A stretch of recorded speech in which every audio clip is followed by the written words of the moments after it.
आज आपका पेपर हुआ है साइंस का क्लास 10th का, तो हम उसको क्वेश्चन को डिस्कस करते हैं और आंसर को देखते हैं कि क्या आंसर आने थे और आप अपने आंसर के साथ मैच करें। तो हम क्या करते हैं, वीडियो को शुरू करते हैं। चलो, पहला क्वेश्चन है। पहले क्वेश्चन में, पहले सेक्शन में आपको जो पार्ट दिए गए हैं वो आपको सेक्शन ए में एमसीक्यू है। तो पहला जो क्वेश्चन है उसमें देखते हैं, select from the following decomposition reaction in which source of the energy for decomposition is light. तो ये चार ऑप्शन दिए हैं, जिसमें से ऑप्शन नंबर जो निकल के आ रहा है वो आ रहा है आपका ऑप्शन नंबर 3। ठीक है, तो जो ऑप्शन है जो 2 AgBr गिव्स 2 Ag+Br2। चलो बच्चे, नेक्स्ट क्वेश्चन पे चलते हैं। ठीक है, तो नेक्स्ट क्वेश्चन क्या है। When 2 ml of sodium hydroxide solution is added to few pieces of granulated zinc in a test tube and then warmed, the reaction that occurs can be written in the form of balanced chemical। तो ये चार option दिए गए हैं। तो इसमें से जो बैलेंस्ड निकल के आ रही है वो आ रही है आपका ऑप्शन नंबर सेकंड, जो है B2NaH प्लस जिंक। ठीक है बच्चे, तो हम थर्ड पे चलते हैं।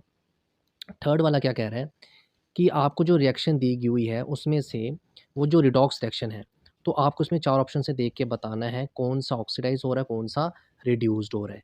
तो इसमें से जो आप ऑप्शन पढ़ोगे तो आपको पता लगेगा ऑप्शन नंबर जो है तीसरा MnO2 इज रिड्यूस्ड, वही आपका ऑप्शन जो है करेक्ट, ऑप्शन नंबर थर्ड।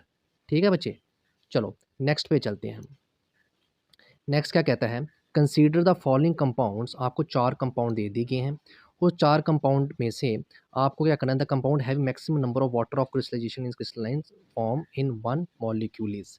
तो वो चार ऑप्शन में से आपको चेक करना है कि कौन सा ऑप्शन आपके लिए सही है। तो जो ऑप्शन आएगा जिसमें maximum number of water of crystallization है वो कौन सा है बच्चे, जो फोर्थ का है वो आएगा आपका B, copper sulphate.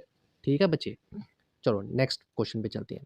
Next question है, in a nerve cell the site where the electrical impulse is converted into chemical signal is known as. तो ये चार पार्ट दिए गए हैं। तो चार में से जो आपका आंसर आएगा वो आंसर आएगा थर्ड, जो है न्यूरोमस्कुलर जंक्शन। क्या आएगा बच्चे, न्यूरोमस्कुलर जंक्शन। चलो नेक्स्ट क्वेश्चन पे चलते हैं। नेक्स्ट कहता है, a metal and a non metal that exist in liquid state at the room temperature. तो वो आपने बताना है कौन सा लिक्विड जो रहता है रूम टेम्परेचर पे रहता है। तो ऑप्शन बच्चे आपको ये पता है, ब्रोमीन और मरकरी ही जो है जो लिक्विड रहता है at the room temperature. Next question क्या कहता है, at what distance from convex lens should an object be place to get an image of the same size. कि ऐसा डिस्टेंस बताएं कन्वेक्स मिरर लेंस से कि ऑब्जेक्ट को आप प्लेस करें और आपको सेम साइज़ ऑब्जेक्ट का जैसे वो स्क्रीन पे आपको मिले। तो ऑप्शन आपको 4 दिए गए हैं, आपको केस पता है जो कौन सा आना था, जब आप फोकल लेंथ के डबल आप उसको प्लेस करोगे तो आपको ये जो है आपको साइज़ मिलेगा, वो आपको मिलेगा कि वो डिस्टेंस जो पूछा ना एट वो आएगा twice of the focal length. ठीक है बच्चे, तो हम नेक्स्ट क्वेश्चन पे चलते हैं। नेक्स्ट क्वेश्चन पे क्या कह रहा है, वो कह रहा है कि carbon compounds are good conductor of electricity, are bad conductor of electricity, have strong forces of attraction between their molecules, have weak forces of attraction between their molecules। तो चार ऑप्शन आपको दे दिए हैं। तो चार में से हमें चेक करना है, देखो कैसे दिया हुआ, फर्स्ट और सेकंड करके दिया हुआ है। तो इसमें से हम आपको चेक करेंगे, तो हमें आप ऑप्शन को पढ़ोगे और आपको ऑप्शन पढ़ के लगेगा जो आपका ये सेकंड वाला है, सेकंड और जो फोर्थ है जिसमें बैड कंडक्टर ऑफ इलेक्ट्रिसिटी है और have weak forces of attraction between the molecules, आपका आंसर इसमें आएगा जो ऑप्शन नंबर सी में आ रहा है। ठीक है बच्चे, चलो नेक्स्ट क्वेश्चन पे चलते हैं। नेक्स्ट क्वेश्चन पे है, the oxides of aluminium and zinc are. तो इसमें से ऑक्साइड्स बताने हैं एल्यूमिनियम और जिंक के कौन कौन से हैं। तो जब दोनों एसिडिक होते हैं, बेसिक होते हैं, एम्फोटेरिक, ये तो आपको पता है। इसका आंसर आना था एम्फोटेरिक। ठीक है, ऐसे ऑक्साइड्स एल्यूमिनियम और जिंक के हमेशा क्या होते हैं, एम्फोटेरिक होते हैं। ये तो मोस्ट कॉमन क्वेश्चन है। ठीक है, तो नेक्स्ट क्वेश्चन पे चलते हैं। क्रोमोसोम्स, क्रोमोसोम्स के चार पार्ट दिए, उसमें से आपको स्टेटमेंट बतानी कौन सी करेक्ट है। तो वो जो स्टेटमेंट करेक्ट जो आपको निकल के आएगी वो आएगी बच्चे, जो आपका फर्स्ट पार्ट है और आपका जो फोर्थ पार्ट है। फर्स्ट और फोर्थ पार्ट वो देखते हो ऑप्शन कौन सा है, तो वो ऑप्शन नंबर आ रहा है डी। ठीक है, जो ऑप्शन आपका सही है। ठीक है, नेक्स्ट क्वेश्चन पे चलते हैं। क्वेश्चन नंबर हम 11 पे चल रहे हैं, हम देखते हैं। 11 क्वेश्चन क्या कह रहा है? 11 क्वेश्चन में कंसीडर द फॉलोइंग स्टेटमेंट, ये आपको 4 ऑप्शन दिए गए हैं। The sex of the child is determined by what inheritance from the mother. ठीक है, ऐसे ही 4 ऑप्शन दिए गए, उसमें से वैसे से इससे पहला क्वेश्चन था, वैसे इसको बनाया गया है नेक्स्ट क्वेश्चन के लिए। तो उसमें से करेक्ट स्टेटमेंट आपको ढूँढनी है, जो कि 11th वाला क्वेश्चन जो पार्ट है।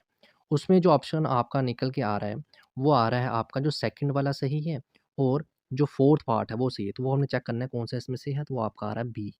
ठीक है, तो 11 का आपका कौन-सा ऑप्शन आ जाएगा बच्चे? बी आ जाएगा। ठीक है, तो बच्चे नेक्स्ट क्वेश्चन पे चलते हैं। नेक्स्ट क्वेश्चन में क्या है? Which one of the following organ is not a part of the human female reproductive system. तो हमने यहाँ से चेक करते हैं, जो आपको 4 ऑप्शन दिए गए हैं, 12 का जो आपका ऑप्शन आएगा, ऑप्शन नंबर 3 आ जाएगा। ठीक है बच्चे? चलो नेक्स्ट पे चलते हैं। नेक्स्ट में क्या है? जो आपका यहाँ पर है, देखो अभी आपने 11 भी कर लिया और 12 भी कर लिया, अब हम 13 का देख रहे हैं। तो 13 का जो आपका ऑप्शन आएगा, 13 का जो आ रहा है, in which of the following organism multiple fission. तो मल्टीपल फिजन का जो आपका ऑप्शन आएगा, प्लाज्मो अ, मोडियम। क्या आएगा बच्चे? प्लाज्मोमोडियम आएगा। ठीक है बच्चे? ऑप्शन नंबर डी आएगा। ठीक है, तो 13 के बाद हम 14 पे आते हैं। 14 पे क्या है बच्चे? In a bifocal lens use for the correction of presbyopia. Presbyopia के लिए जो आपको बाइफोकल लेंस यूज़ की जाती है करेक्शन के लिए, तो उसमें से देखते हैं कौन सा ऑप्शन आपका आ रहा है। तो ऑप्शन जो बच्चे आपका निकल के आ रहा है, वो आ रहा है option number D. D means, D में क्या है? The upper portion is of concave lens for the distant vision and the lower part is of convex lens for the near vision. तो ये बच्चे आपका ऑप्शन करेक्ट है। Next question पे देखते हैं। नेक्स्ट क्वेश्चन जो आपका 15 है, 15 में आपको 4 पार्ट दिए गए हैं, उसमें से आपको बताना है कौन-सा सही है। फिगर को देख के आपको बताना है मैग्नेटिक फील्ड कौन-सी सोलेनोइड के अंदर सही होगी। तो ये स्ट्रेट लाइन ऐसे तो हो ही नहीं सकता, तो ये भी नहीं है, ये तो सर्कल हो ही नहीं सकता और ये भी नहीं है, तो ऑप्शन आएगा आपका 3rd। ठीक है बच्चे? तो ये आपका आ जाएगा 15 का सी पार्ट, जो आपका ऑप्शन निकल के आ रहा है, ये सही है। ठीक है, पैटर्न कैसे हो मैग्नेटिक फील्ड का। नेक्स्ट करते हैं हम 16 क्वेश्चन के लिए। 16 क्वेश्चन में बच्चे क्या कह रहा है देखते हैं। 16 क्वेश्चन में आइडेंटिफाई द फूड चेन, ये तो फूड चेन का क्वेश्चन है। तो food chain of the second trophic level, तो हमने पढ़ा होगा ट्रॉपिक लेवल में, सेकंड ट्रॉपिक लेवल में से कौन सी आइडेंटिफाई करनी फूड चेन जिसमें से सेकंड ट्रॉपिक लेवल जो है मिसिंग है। तो इसका बच्चे ऑप्शन आएगा, जो वो आएगा बच्चे सी, सी वाला, ये देखो, टाइगर, ग्रास, स्नेक और फ्रॉग वाला। ठीक है, तो नेक्स्ट क्वेश्चन पे चलते हैं बच्चे। अब आपके असर्शन और रीजनिंग आ गए बच्चे। तो असर्शन और रीजनिंग कैसे ABCD पार्ट करके दिए हैं, तो हमने यहाँ से पढ़ के और उस हिसाब से देखना था कौन सा ऑप्शन यहाँ पे फिट बैठ रहा है। तो चेक करते हैं। पहला क्या आ रहा है? द असर्शन दिया गया, rainbow is natural spectrum of the sunlight in the sky, और वैसे इसका रीज़न दिया गया है। तो इसको हम कैसे करते हैं? तो इसमें से 4 ऑप्शन देखो, पहले देखो असर्शन और रीज़न में से कौन-सा ऑप्शन सही है। क्या ये असर्शन सही है या रीज़न सही है, या रीज़न जो दिया गया है वो असर्शन से मैच कर रहा है या नहीं कर रहा। तो यहाँ पे rainbow is a natural spectrum, ये ठीक है, and sunlight in the sky, rainbow is formed when in the sky when the sun is overhead and water droplets, ये तो दोनों सही हैं। तो ऑप्शन कौन-सा आएगा आपका? जब दोनों सही हों, तो वो आपका आ जाएगा ऑप्शन नंबर ए। तो असर्शन और रीज़निंग में पहले का जो आना था, ऑप्शन ए आना था। नेक्स्ट पे चलते हैं इसके 18 पे। 18 पे क्या कह रहा है? जो hydrogen gas is not evolved when the zinc reacts with the nitric acid, ये भी सही है। And nitric acid oxidize the hydrogen gas produced to water and itself get reduced, ये दोनों ही सही है, तो ये भी ऑप्शन आपका ए आ जाएगा। ठीक है बच्चे? तो नेक्स्ट पे चलते हैं 19th पे। 19th वाला क्या कह रहा है? उसमें भी देख लेते हैं। 19 का कह रहा है accumulation of the harmful chemical maximum in the organism at the highest tropical level of the food chain, ये भी सही है। और इसका रीज़न देखते हैं, चलेंगे कि harmful chemical spread on the crop to protect them diseases from the pest, तो ये भी सही है। तो इसका भी ऑप्शन आपका ए आना चाहिए। ठीक है बच्चे? तो नेक्स्ट करते हैं। ये आपका आता है 20। 20 में देखते हैं क्या है। 20 में कह रहा है the rate of the breathing in aquatic organism is much faster then the terrestrial organism. ठीक है, तो ये 3 पार्ट तो आ गए, 4th पार्ट है। तो 4th पार्ट को हम चेक करते हैं अभी। तो 4th पार्ट में क्या है, ऑप्शन दिए गए हैं, तो वो हमें देखना पड़ेगा कि ये सही है या नहीं है। ठीक है, तो देखते हैं। The rate of breathing in aquatic organism is much faster than in terrestrial organism, ये सही है। तो and the amount of oxygen dissolved in water is very high as compare to the amount of oxygen, ये भी सही है। लेकिन आपस में लिंक नहीं है, आपस में लिंक नहीं है, तो ऑप्शन नंबर ऐसा कौन-सा हम देख लेते हैं, दोनों सही हों और रीज़न सही ना हो। तो वो आपका आता है बच्चे प्रोडक्ट एक्सप्लेनेशन वाला, वो बी आती है, देखो कहाँ पे, ये वाला बी वाला। तो इसका ऑप्शन जो आएगा बच्चे, एक सेकेंड, तो बच्चे इसका ऑप्शन आएगा बी। क्या आएगा, बी। ठीक है बच्चे, नेक्स्ट क्वेश्चन पे चलते हैं। क्वेश्चन नंबर 21 है। तो क्वेश्चन नंबर 21 में क्या है, what is the significance of peripheral nervous system in human beings. और उसका दूसरा पास दिया हुआ है, पार्ट दिया हुआ है, how is human brain protected from the mechanical. और इसी की चॉइस में एक दिया हुआ, नेम वन ग्रोथ हार्म। देखो ये वाला तो आप आसानी से कर लोगे, सिग्निफिकेंस पेरिफेरल नर्वस सिस्टम का लिखना है आपको, और हाउ इज प्रोटेक्ट कर कैसे किया जाता है ये human brain from the mechanical injury shock से। जो दूसरा है वन और में दिया हुआ, name one directional growth movement is in response to the chemicals and water in plants and write example. इसमें आपको लिखना था बच्चे, कीमोट्रोपिज्म हो गया, हाइड्रोट्रोपिज्म हो गया, उसको आपको एक्सप्लेन करना था, तो वो चीज़ें और एग्जाम्पल के साथ आपको बताना था। ठीक है बच्चे, तो नेक्स्ट क्वेश्चन में चलते हैं। Give reason why herbivorous animals have longer small intestine than the carnivorous animal. तो इसमें बताना था आपको कि क्यों हर्बीवोरस एनिमल का लॉन्गर एंड स्मॉल इंटेस्टाइन होता है कार्निवोरस से। तो इसका रीज़न यही आना था कि उनकी difference in the diet, difference in difference in their diets की वजह से, ठीक है, और कॉम्प्लेक्सिबिलिटी की वजह से, digesting complexity, complexity of digesting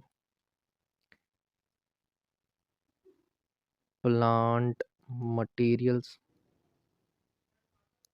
ठीक है, तो ये आपको उसमें बताना था। उसके बाद आपको प्लांट सेल वॉल के बारे में बता देना, माइक्रोबल डिकम्पोजिशन, माइक्रोबल ब्रेकडाउन के बारे में बताना था। ठीक है, इंक्रीज सरफेस एरिया, तो ये सारी चीज़ें आपको इसमें बता देनी थी। ठीक है बच्चे, चलो हम आगे आगे चलते हैं, बढ़ते हैं, इसको मैं थोड़ा रेज कर लेता हूँ। ठीक है, तो अभी हम इसको आगे अगले क्वेश्चन पे चलते हैं। ठीक है, तो चलो नेक्स्ट क्वेश्चन पे चलते हैं। आगे क्या पूछा हुआ है, although pepsin and trypsin are both protein digesting enzyme yet they differ from each other, justify this by giving one example of each. तो हमें आपको क्या बताना है यहाँ पर कि ट्रिप्सिन और पेप्सिन, ठीक है, ये आपको दोनों पता है, बोथ प्रोटीन डाइजेस्टिंग एंजाइम है। क्या है दोनों, ये दोनों प्रोटीन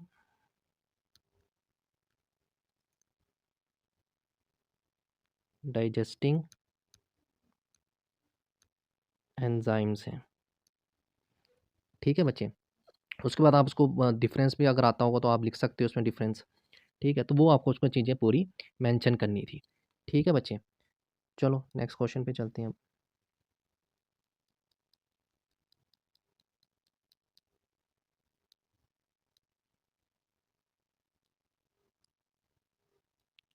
इसको मैं रेज कर लेता हूँ यहाँ से। ठीक है, तो हम नेक्स्ट क्वेश्चन पे चलते हैं अभी। चलो नेक्स्ट क्वेश्चन, नेक्स्ट क्वेश्चन क्या कहता है कि translate the following statement to balance. तो यहाँ पे आपको क्वेश्चन लिख के दी हुई है, तो आपको उसने बिल्कुल थ्योरी में दी हुई है, तो आपको उसको लिखना है, बैलेंस करना है। तो बी ए बैरियम क्लोराइड, BaCl2 प्लस क्या आएगा बच्चे, Al2 SO, क्योंकि एल्यूमिनियम सल्फेट भी दिया हुआ है यहाँ पर। ठीक है, तो वैलेंसी आपकी 3 आ जाएगी नीचे। ठीक है, यहाँ पे तो इसको क्या आपको क्या मिलेगा, गिव्स करके मिलेगा आपको बच्चे 2AlCl3 प्लस 3 बैरियम सल्फेट बच्चे मिलेगा। ये बैलेंस करना पड़ेगा आपको बच्चे, यहाँ पे मैं 3 लिख देता हूँ। ठीक है, तो ये बैलेंस करोगे आपको ये क्वेश्चन आएगा। तो आपको पता है ये कौन सी रिएक्शन हो रही है बच्चे, डबल डिस्प्लेसमेंट रिएक्शन हो रही है। कौन कौन सी, डबल डिस्प्लेसमेंट रिएक्शन बच्चे निकल के आ रही है यहाँ पे। ठीक है, अब यहाँ से हमें पता चल रहा है कि ये बैरियम वाला सल्फेट के साथ डिस्प्लेस कर रहा है, और ये एल्यूमिनियम जाके रिएक्ट कर रहा है आपका क्लोरीन के साथ। ठीक है बच्चे, तो ये आपको यहाँ से रिएक्शन का पता लग गया, क्योंकि यहाँ पर आपको पूरा एक्सप्लेन करना, state the reason of this reaction giving reason, तो पूरा जस्टिफाई आपको उस रिएक्शन को करना पड़ेगा। ठीक है बच्चे, तो नेक्स्ट क्वेश्चन पे चलते हैं अभी हम।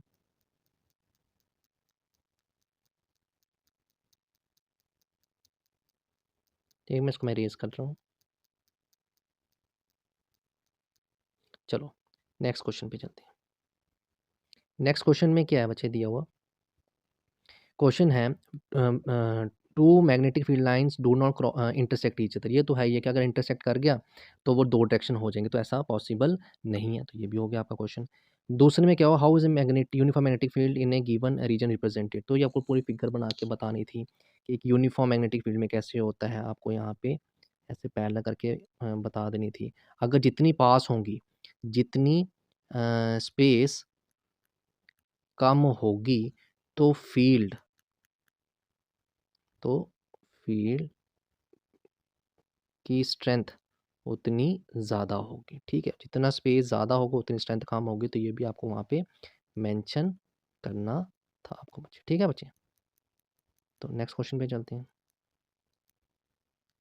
नेक्स्ट क्वेश्चन क्या कहता है वो भी देख लेते हैं। Next question, draw pattern of the magnetic field line due to straight current carrying conductor indicating the direction of field in the conductor and the direction of the corresponding magnetic fields. तो इस question को कैसे करना था वो देखते हैं।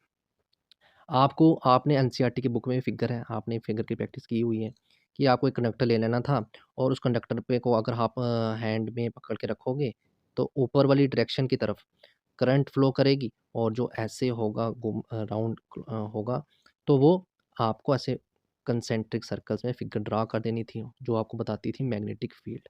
ठीक है, करंट भी आ गई अपवर्ड डायरेक्शन में, तो उसको हैंड में कंडक्टर को प्रेस करके होल्ड करके तो आपको यहाँ से क्वेश्चन आपका सॉल्व हो जाना था। ठीक है बच्चे, तो इस क्वेश्चन में वही करना था। ठीक है, फिगर बना के और उसको एक्सप्लेन कर देना था। ठीक है, तो नेक्स्ट क्वेश्चन पे चलते हैं बच्चे। नेक्स्ट आपका बच्चे न्यूमेरिकल है, देखते हैं। ठीक है बच्चे, देखते हैं। क्वेश्चन क्या कहता है? An object is placed at A distance. तो आपको यहाँ पर बच्चे यू दे दिया हुआ है। क्या दे दिया हुआ है? यू आपको बच्चे दे दिया हुआ। यू कितना दिया हुआ है? हमेशा आपको पता माइनस में होता, -10 सेंटीमीटर है। फोकल लेंथ भी दे दी हुई है बच्चे, तो फोकल लेंथ आ गई 15 सेंटीमीटर। फॉर्मूला आप लगाओगे मिरर का, क्योंकि मिरर का क्वेश्चन है, तो 1/v plus 1/u equals to 1/f। तो ये हो जाए, तो यहाँ इसको पूरा वैल्यू को डालोगे तो पूरा सॉल्व करोगे तो पोजीशन आपको इमेज निकलेगी बच्चे, वो निकलेगी 6 सेंटीमीटर। ठीक है, 6 सेंटीमीटर निकल गई। ठीक है बच्चे, तो हम नेक्स्ट क्वेश्चन पे चलते हैं अभी हम।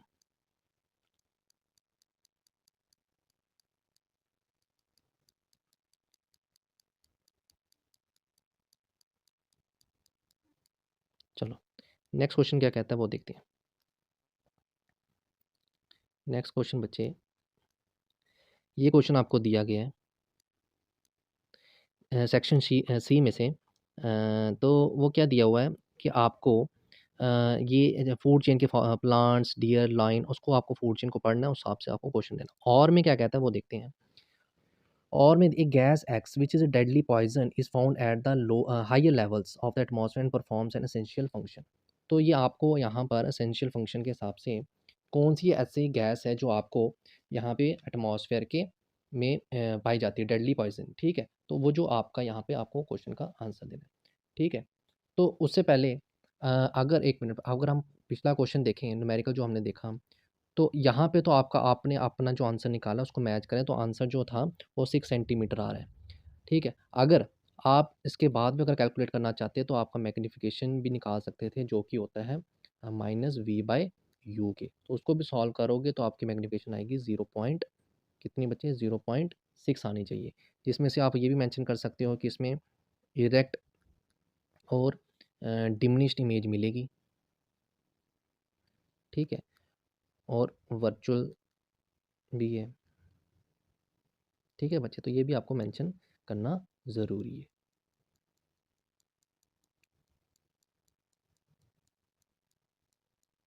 चलो नेक्स्ट क्वेश्चन पे चलते हैं अब। ठीक है, अब यहाँ पे और में क्या क्वेश्चन था? और में क्वेश्चन था कौन सी वो गैस है। तो बच्चे जो गैस आएगी वो आएगी ओजोन। ओजोन गैस है। ठीक है, ओजोन गैस है और उसका फंक्शन भी पूछा हुआ है देखो। तो फंक्शन में आपने क्या बताना था कि एब्जॉर्ब करता है पोर्शन ऑफ सन की यूवी रेडिएशन को।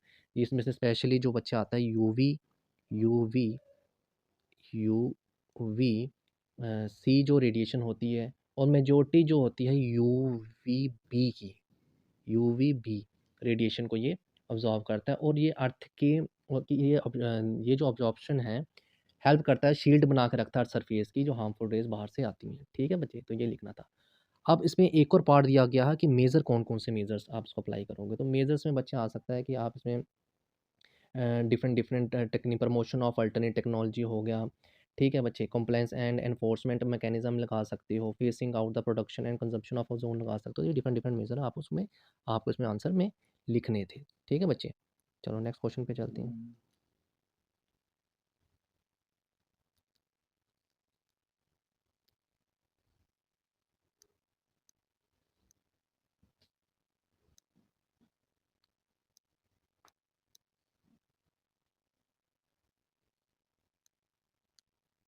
चलो नेक्स्ट क्वेश्चन पे चलते हैं।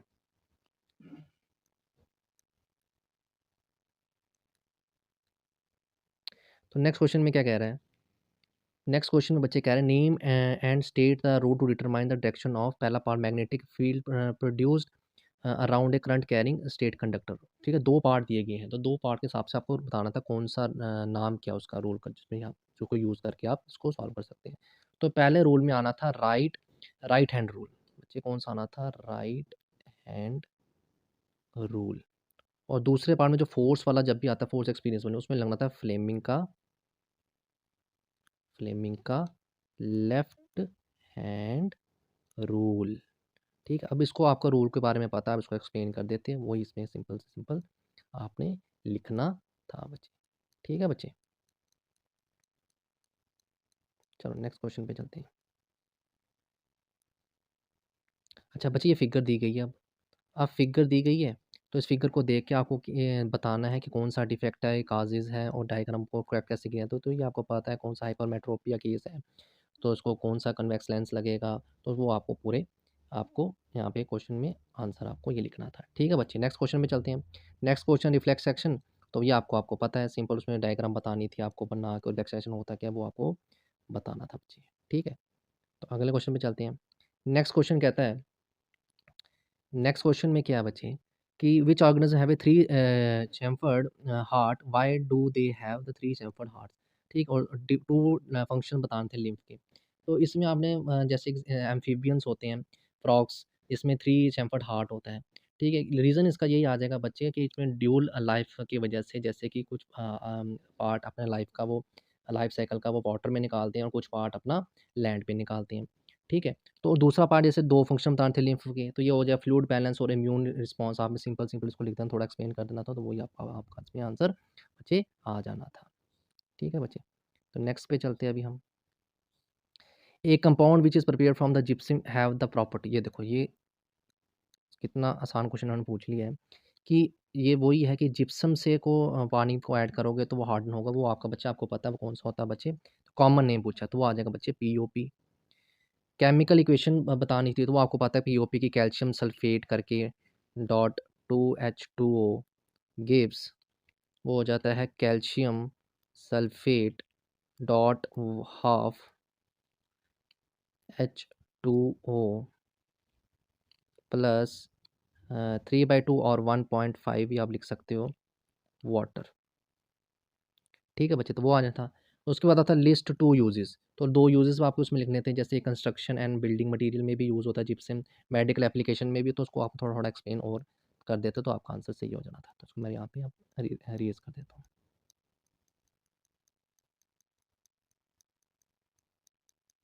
ठीक है बच्चे? तो अब यहाँ पे अभी तक आपके 32 क्वेश्चन हो गए हैं, तो हम 33 क्वेश्चन देखते हैं कौन-सा क्या। डिफाइन डीकम्पोजिशन रिएक्शन सीधा आपको उसमें पूरा लिखना था डीकम्पोजिशन रिएक्शन होती है और रिएक्शन लिख देनी थी कौन-सी जैसे पीबी आप लिख सकते थे इसमें पीबी नाइट्रेट का करके जो कि मिलेगा रिएक्शन करोगे हीट की जो मिलेगा आपको वहाँ पे मिलेगा PbO plus NO2 plus O2 करके आप रिएक्शन लिख देते हैं। आपका ठीक हो जाता ऑप्शन ये। ठीक है, नेक्स्ट आपको क्या पूछा हुआ है? सेकंड पार्ट में बच्चे पूछा हुआ इलेक्ट्रोलाइटिक डिकम्पोजिशन ऑफ वाटर। ठीक है, तो वो हम देखते हैं अभी इसमें पहले रेज़ कर लेता हूँ, ताकि आपको क्वेश्चन भी दिख जाए।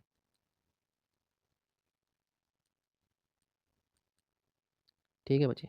चलो देखते हैं। तो यहाँ पे आपको इलेक्ट्रोलाइटिक डिकम्पोजिशन कौन-सी गैसेज़ 2 होंगी? तो वो होंगी बच्चे आपको पता है ये तो एक्टिविटी भी H2 और A2 O2 निकलेंगे।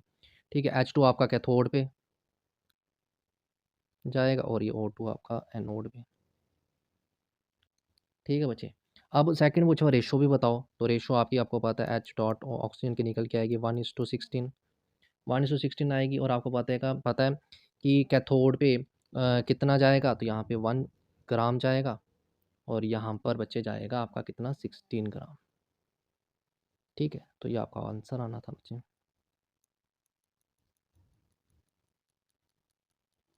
नेक्स्ट क्वेश्चन पे चलते हैं बच्चे।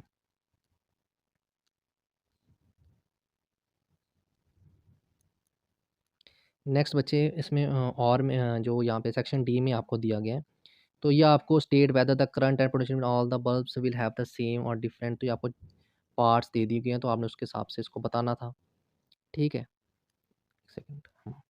तो उसका उस हिसाब से बताना था। और यहाँ पर आपको न्यूमेरिकल है, तो इस पावर का फॉर्मूला लगा के आपको बताना था मिनिमम रेजिस्टेंस कितना होगा, मैक्सिमम मिनिमम और मैक्सिमम रेजिस्टेंस पूछा हुआ, तो आपको करना था।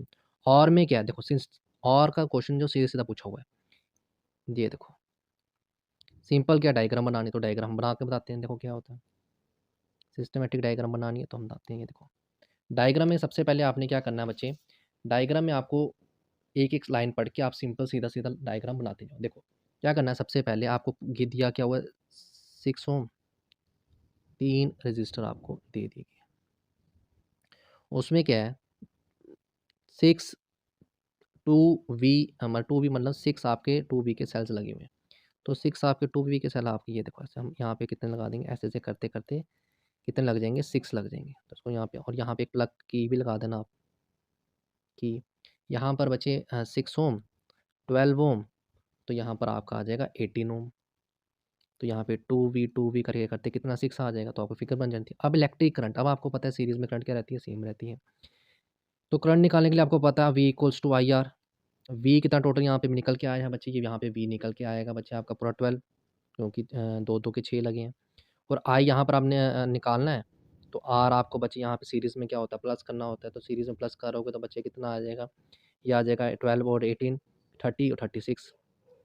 और यहाँ से आई कितना बच्चे निकल के आएगा आपका, आई यहाँ पे निकल के आएगा 1/3 एम्पियर निकल के आया। तो पहला पार्ट आपका निकल जाना था कि कितना आना था 1/3 करके। अब अभी हम सेकंड पार्ट निकालेंगे। सेकंड पार्ट में क्या पूछा हुआ है देखते हैं, पोटेंशियल डिफरेंस पूछा हुआ बच्चे। ठीक है, तो पोटेंशियल डिफरेंस में बच्चे क्या है 18 18 ओम के अक्रॉस निकालना है बच्चे पोटेंशियल डिफरेंस। अब आपको पता है, अगर आपको आर पता है, अगर आपको वहाँ का आर भी गिवन है, अब आई सेम रहेगा तो 18 तक भी सेम पहुँचेगा। तो आपके सेकंड पार्ट का बच्चा आंसर आएगा 1/3 × आर। तो आर कितना बच्चे 18, तो यहाँ का सॉल्व करोगे तो आएगा 16 वी। सेकंड पार्ट का ऑप्शन भी आ गया।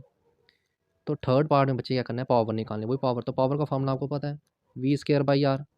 वी अभी आपने निकाला, तो 6 6 36 अपॉन आर कितना दिया हो बच्चे, आर आपका भी 18 के क्रॉस बचे, तो ये आ जाएगा कितना बचे 2। तो ये आ जाएगा बच्चे 2 वाट। तो आपका ये भी आंसर आपका कितना निकल गया 2 वाट आ जाना था। ठीक है, नेक्स्ट पे चलते हैं बच्चे।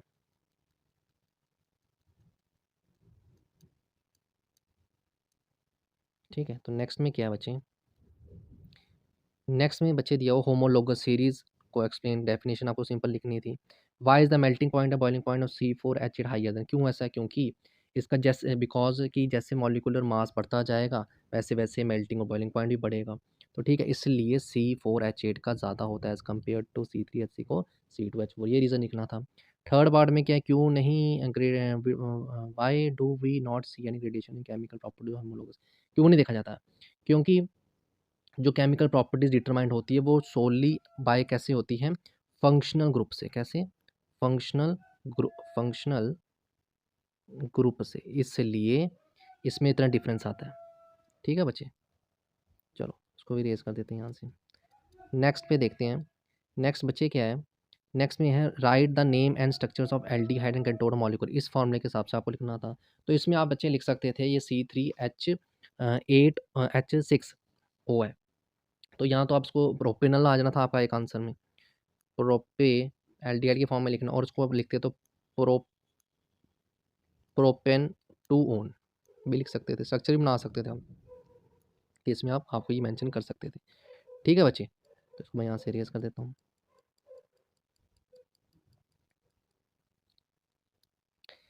ठीक है। चॉइस ऑप्शन में आपको यहाँ पे बी में दिया हुआ है name and structure of the organic compound having 2 carbon. तो ये भी वैसे ही सुफिक्स लगा के आपको 2 नाम बता देने थे 2 कार्बन के साथ। ठीक है, तो वैसे ही यहाँ पे बी पार्ट में भी और थर्ड पार्ट में, तो ये भी आपको सिंपल आपको क्वेश्चन पूछिए यहाँ पे। सीधा-सीधा क्वेश्चन है। ठीक है, तो नेक्स्ट चलते हैं। नेक्स्ट में क्या है? Name 3 technique devices. तो यहाँ पर ये आपका आपने टेक्निक्स बतानी देनी थी। ठीक है बच्चे? तो यहाँ पे आपने टेक्निक्स बता देनी थी। तो यहाँ पे बताना what will happen if in a human female पहला part of fertilization takes place और an egg is not fertilized. तो ये हमने बता देना था व्हाट विल हैपन। ठीक है बच्चे? तो नेक्स्ट में आपको डायग्राम का क्वेश्चन आ गया और राइज़ोपस की बनानी थी पूरी। ठीक है? तो उसके बाद बच्चे नेक्स्ट में है कि यहाँ पे आपको एक्सप्लेन करना था, ठीक है, हाइड्रा के बारे में। नेक्स्ट सेक्शन ई पे आते हैं। सेक्शन ई पे क्या दिया हुआ है? पहले केस स्टडी आ गई यहाँ पर, ये देखो। उसके हिसाब से आपको आंसर देने थे, ठीक है? तो केस पर स्टडी को स्टडी करके आपको इन सब पार्ट्स के आपको क्या करने थे बच्चे? आंसर देने थे। नेक्स्ट पे देखते हैं 38th क्वेश्चन पे क्या दिया हुआ है। यहाँ पर आपको बच्चे बॉक्स बना के क्वेश्चन दे दिया हुआ जिसमें आपको फोकल लेंथ और ऑब्जेक्ट डिस्टेंस और मिरर एबीसी करके आपको दिया गया। तो उसमें क्या बच्चे उसमें पूछा हुआ है कि in which part of the above cases the mirror will have it diminished. तो आपको उसमें पहले कैलकुलेट करना था और कैलकुलेट करने पे आपको डिमिनिश्ड इमेज जो यहाँ से निकलेगी वो निकलेगी मिरर ए की। क्या निकलेगी? मिरर ए की डिमिनिश्ड इमेज। क्योंकि आप कंपैरिजन करके अगर 2f करके कैलकुलेट करोगे तो मिरर ए जो है फार है मिरर से, तो जो 40 करके आएगा। ठीक है बच्चे? तो आपका मिरर ए आना था। तो ऑप्शन पार्ट नंबर बी जो है जो दूसरा है list two property of image form in case number, तो जो केस नंबर 2 है, केस नंबर 2 मतलब जो आपका दूसरा केस पहले वाले के हिसाब से बनेगा, उसके हिसाब से आपको बताना है, उसकी प्रॉपर्टीज़ बता देनी है। ठीक है? तो उसके बाद केस मतलब यहाँ पे ये देखो, केस नंबर 2 यहाँ पर, ये केस नंबर 2 यहाँ पे उसकी आपकी 2 प्रॉपर्टी कौन क्या प्रॉपर्टीज़ आएँगी? थर्ड का पहले पार्ट में पूछा हुआ है कि नेचर बताओ फाउंड बाय द मिरर सी। तो नेचर उसको आप जब सॉल्व करोगे तो वहाँ से निकलेगी, तो वहाँ से आपको वैल्यू का पता लगेगा कि क्या आ रही है। तो इसको यूज़ आप मेकअप मिरर में भी यूज़ कर सकते हो। ठीक है? उस जब आप वैल्यू निकालो आपको पता लगेगा। डायग्राम बना के आपको बताना पड़ेगा। ठीक है? तो यहाँ से पता चलेगा कि जो ऑब्जेक्ट है वो लेस देन आ रहा है फोकल लेंथ से। ठीक है? जो वर्चुअल और एनलार्ज इमेज निकल के आ रही है यहाँ पर। ठीक है? तो फिगर भी आप इसको ड्रा करोगे। नेक्स्ट जो देखते हैं और में क्या है, an object is place at distance of 18 centimetre from the pole. तो ये आपको फोकल लेंथ भी दी हुई है, पोल से वो डिस्टेंस भी दे दिया हुआ है। डिस्टेंस दिया हुआ तो उसको सिंपल से सिंपल आप कैलकुलेट कर दोगे, वी निकालना है आपको, यू पता है, एफ पता, आप निकाल लोगे यहाँ से भी। ठीक है बच्चे? तो नेक्स्ट क्वेश्चन करते हैं। नेक्स्ट पे क्या है, the metals produce by the reduction process are not pure they contain. ये आपका एक्टिविटी का सीधा सीधा क्वेश्चन डाल दिया हुआ है यहाँ पर, एक्टिविटी का। तो पहला पार्ट कहता है what is the anode and anode made of the in the refining of the copper, refining of the copper by this process. तो यहाँ पे इम्प्योर का आ जाना था आपका, इम्प्योर मेटल का आपका एनोड पे। ठीक है? तो और प्योर मेटल आपका आ जाना था बच्चे कैथोड पे। ठीक है? तो वो आपका आंसर आना था इसमें। ठीक है? तो और ये भी लिख सकते थे एसिडिफाइड कॉपर और मेटल साल्ट यूज़ होगा इलेक्ट्रोलाइट सोल्यूशन के फॉर्म में। ठीक है? तो ये चीज़ आपको लिखनी थी। ये भी चीज़ लिख सकते थे कि पासिंग जैसे इलेक्ट्रिक करंट करोगे तो प्योर मेटल जो एनोड से है वो डिपॉज़िटेड हो जाएगा कैथोड के ऊपर और वो डिसॉल्व होके इलेक्ट्रोलाइट बन जाएगा। ठीक है? इलेक्ट्रोलाइट में बन जाता है। ठीक है? तो वो आप ये चीज़ें आपने इस पूरे क्वेश्चन में लिखनी थी। ठीक है? तो ये पूरा क्वेश्चन आपका ऐसा हो जाना था सॉल्व। ठीक है? और दूसरे में क्या, you have to beakers A and B containing copper sulphate solution. ठीक है? What would you observe after 2 hours if you dip. तो ये आपको ये भी एक्टिविटी का क्वेश्चन डाल दिया हुआ है कि क्या ऑब्जर्व करोगे, तो आपने वो भी लाइनें इसमें लिख देनी थी। ठीक है? तो ये आपका पूरा पेपर था। ठीक है? तो होप कि आपने अच्छा पेपर किया होगा और गुड लक आपके बाकी एग्ज़ाम के लिए भी। ठीक है बच्चे? Okay, bye bye.